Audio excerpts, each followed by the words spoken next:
Assalamualaikum warahmatullahi wabarakatuh.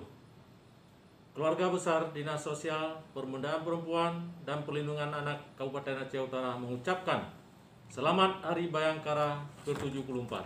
Kamtibmas kondusif, masyarakat semakin produktif. Terima kasih. Assalamualaikum warahmatullahi wabarakatuh.